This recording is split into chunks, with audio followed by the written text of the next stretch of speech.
আমাকে একজন দাদা প্রশ্ন করেছেন, ভগবান তো অন্তরে থাকে, ভগবানকে কি রোজ দিন পুজো দিয়ে নিত্য নতুন ভোগ নিবেদন করে ডাকার কি কোনো প্রয়োজন আছে?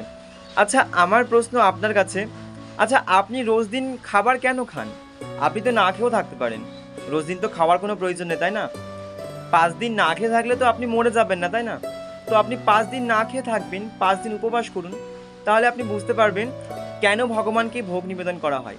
দেখুন, ভগবানকে আমরা আমাদের ইষ্ট মানি এবং ভগবানকে আমরা আমাদের প্রাণেশ্বর প্রাণপতি সর্বে সর্বা মানি। তো সর্বস্ব যখন মানি, তো তখন আমরা ভগবানকে সমস্ত কিছু নিবেদন করেই আমরা গ্রহণ করি। আমাদের জীবনে বা যারা ভক্ত রয়েছে তাদের জীবনে ভগবান বিনা আর কোনো কিছুই নেই। ভগবানই সর্বস্ব, ভগবানই শেষ এবং ভগবানই শুরু। তো সেক্ষেত্রে ভগবান শ্রীকৃষ্ণকে না দিয়ে আমরা কোনো কিছুই গ্রহণ করি না। আপনিও দিন না।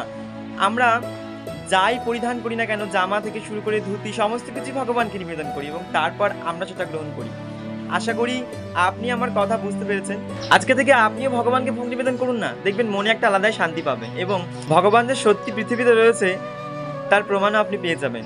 শুধুমাত্র ৫ থেকে ১০ দিন আপনি ভগবানকে নিষ্ঠা ভরে মন দিয়ে ডাকুন।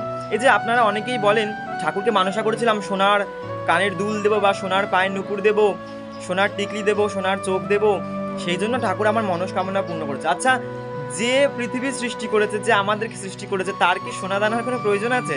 সে তো তুড়ি বাজালে তার চোখের সামনে হাজারো হাজারো সোনা, ভরি ভরি সোনা, কেজি কেজি সোনা ভরে যাবে। তাহলে আপনাদের মতো মূর্খ মানুষদের এতটুকুনি বোঝা প্রয়োজন যে ভগবানের কোনো কিছুর প্রয়োজন হয় না। আপনি সেই মুহূর্তটুকু ভগবানকে ভক্তি ভরে ডেকেছিলেন বলে হয়তো ভগবান আপনার কথা সাড়া দিয়েছিল। ভগবানের সোনা দানা গয়নাগাটি কোনো কিছুই প্রয়োজন হয় না।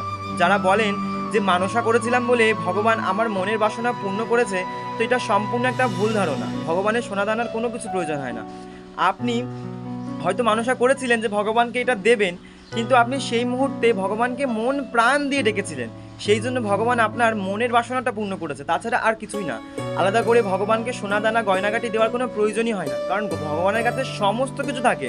যে পৃথিবী সৃষ্টি করেছে, যে ব্রহ্মাণ্ড সৃষ্টি করেছে, তার কাছে কি এক চিমটি সোনা বা ছোট্ট একটা টিকলি দিয়ে বা একটা পায়ের নুপুর দিয়ে তার সমস্ত কিছু হয়ে যাবে? নিশ্চয়ই হবে না। সেই তো আমাদেরকে সমস্ত কিছু প্রদান করে, তাহলে তার আবার কোনো কিছু প্রয়োজন আছে? কেন এই ভুল ধারণাটা সবসময় মনের মধ্যে পোষণ করে রাখবো যে ভগবানকে আমরা দেবো তাহলেই ভগবান আমাদেরকে দেবে? এটা সম্পূর্ণ ভুল ধারণা।